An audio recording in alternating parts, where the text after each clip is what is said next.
han cambiado y se habla mucho de las mujeres que deciden ser madres después de los 40. Si bien hay riesgos, también hay más seguridad financiera, mayor madurez emocional, espacio para el desarrollo de una profesión en la década de los 20 o de los 30. Y en estos días, Lila, vimos la noticia de una señora en Italia que tuvo un hijo a los 65 Bueno, años. es un exceso. Y para hablar sobre este tema está presente el ginecólogo obstetra, el doctor José Antonio Lanz, miembro titular de la Sociedad Obstetricia y Ginecología de Venezuela y especialista en fertilidad y piso pélvico. Bienvenido, buenas tardes, doctor Lanz. Muchas gracias, Rafael Lila.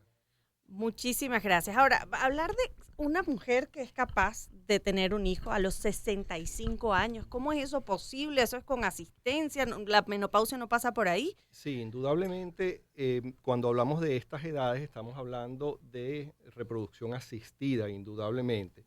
Y el récord puede ser mucho más allá. Hay un reporte de la India de 73 años. No. Pero ¿de qué estamos Pero hablando? ¿con qué energía alguien de 73 años quiere pasar por estos trasnochos que implican la maternidad? La palabra clave es que ha nacido un huérfano.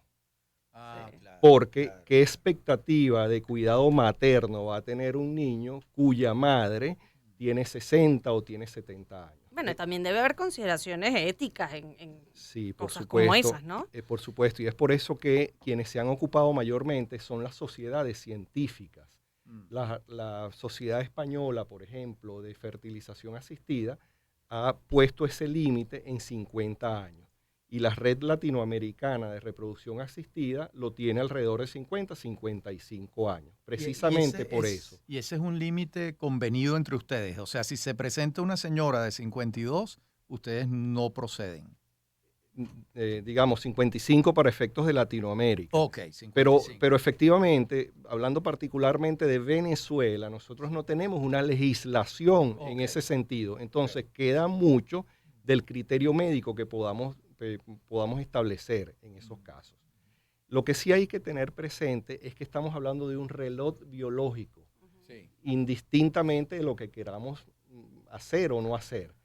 Después de los 35 años, la fertilidad humana disminuye, pero bárbaramente, y esa disminución es aún mucho más marcada En la mujer. en la mujer. En el hombre no. En el hombre en menor escala, pero también hay una disminución. disminución. Y esa disminución es mucho más marcada después de los 40 años.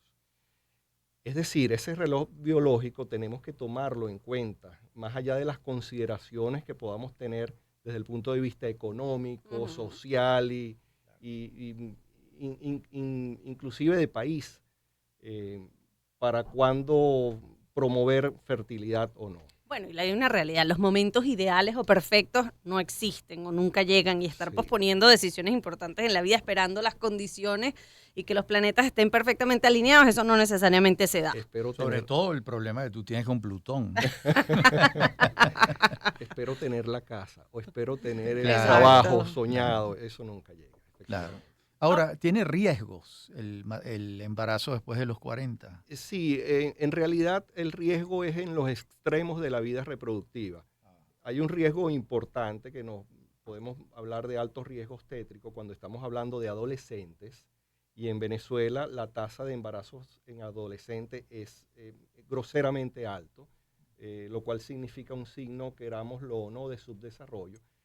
Pero igual es un riesgo obstétrico, un alto riesgo obstétrico, cuando tenemos una mujer con un embarazo mayor de 35 años, que es el límite para catalogarla como añosa, Sí. y mucho más allá en pacientes mayores de 40 años. Yo me río porque cuando añosa me parece que el término es tan antipático, yo creo que hay que promover un eufemismo edad que sea avanzada. un poquito... No, edad avanzada es Juventud peor. prolongada. ¿Cómo le van a decir a alguien que tiene 36 años que es de edad avanzada?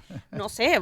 En época de los virreinatos españoles en América, una mujer de 35 Era años una tenía una anciana. edad No, muy bueno, avanzada. pero la expectativa de vida Claro. no es la que tenemos hoy en día y yo creo que es mucho más amable con las mujeres de esa edad poder encontrar una palabra un poco menos antipática. Pero Ahora, lo Ha cierto es que... cambiado. Hay un tema, doctor Lanz. Esta señora en Italia o la señora en la India de 73 años, eso es asistido Pero todo el organismo funcionó bien porque además los niños nacieron bien, ¿no? por suerte. Por suerte. Pero es suerte, ¿verdad? Porque hay No, lo estoy exagerando. Digamos, hay una serie de condiciones que puede tener la mujer, en este caso, para que se lleve a feliz término. Pero posiblemente no fueron sus óvulos, porque los óvulos de la mujer llegan a una etapa de caducidad que ya no sirven cuando viene la menopausia. La menopausia en Venezuela, por ejemplo, es diferente en diferentes poblaciones. La menopausia en Venezuela tiene un promedio de 45 años, pero ya a los 40 años son unos óvulos con los que nació la mujer que ha tenido enfermedades, fiebres, diferentes episodios que lo hacen de mala calidad, a pesar de que la mujer siga teniendo menstruaciones, son unos óvulos de mala calidad. ¿Y esa cifra en comparación con el continente, 45 años, es alta, es baja? Es parecida. Parecida. Hay zonas del planeta donde es más tarde, a los 50. Puede ser, digamos, son estudios poblacionales que se Ya. deben realizar en cada país. El grupo que ha trabajado más sobre esto es Fundacredece en Venezuela, para hablar de menarquia, de edad de la primera menstruación y de menopausia. Ahora, doctor Lanz, conversamos con José Antonio Lanz, él es ginecólogo, obstetra, especialista en fertilidad y piso pélvico, y además es miembro de la Sociedad de Obstetricia y Ginecología en Venezuela. Habla de los avances para la reproducción asistida y lograr estos embarazos en las personas que, si bien por edad o por alguna otra condición, no pueden lograrlo de manera espontánea.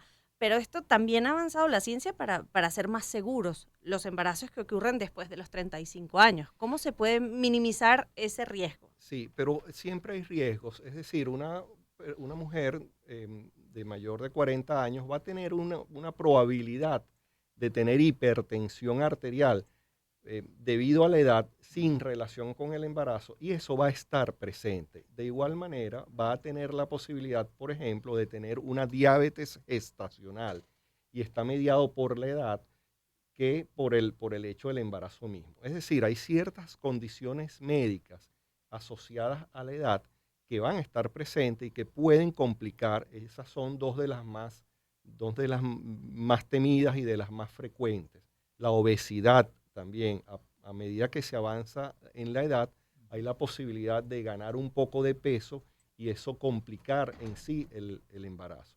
Y hay consecuencias para el niño también, que son restricciones de crecimiento intrauterino o partos pretérminos, que con la debida asistencia obstétrica van a colaborar a llevar a ese embarazo a las 37 semanas como mínimo, que sería lo que marca el límite entre la prematuridad y la madurez fetal. Se desprende de lo que usted dice, doctor Lanz, que las edades ideales son probablemente hasta los 35 años, y a partir de cuándo, los 15, los 16, los 20. ¿Cómo va a ser eso? No, biológicamente. Biológicamente el pico de fertilidad humana es alrededor de los 25, 28 años. Muy bien. Después de los 35 años, la fertilidad, la capacidad fértil de la mujer disminuye mucho. Hay ciertos estudios que se pueden solicitar a la mujer para ver la calidad ovulatoria, la capacidad de esa reserva ovárica que tenga la mujer. Y eso decidirá si nos vamos en un procedimiento de fertilización asistida con los óvulos de esa madre, o si es recomendable utilizar unos óvulos de donante. Se sugiere en muchos casos, en nuestras sociedades, muy así, utilizar a un familiar de menor edad, una hermana, por ejemplo, de tal manera de brindar una carga cromosómica similar a la de esta madre. Pero si no se pudiera, se tiene que optar por la donación de óvulos.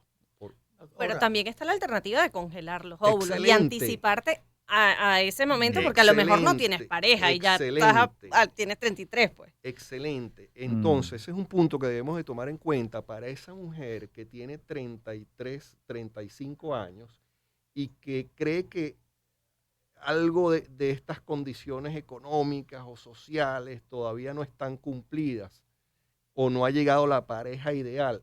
Una buena opción para esta persona es congelar los óvulos, para que en un futuro poder utilizarlo con bastantes posibilidades de éxito. No es un 100% de los éxitos. Los óvulos que se congelan pueden, algunos de ellos, perderse en el proceso de desvitrificación. Ahora, doctor Lanz, desde mi ignorancia en estos temas, si el óvulo no es de la mujer, sino de otra mujer, el ADN del hijo de quién va a ser.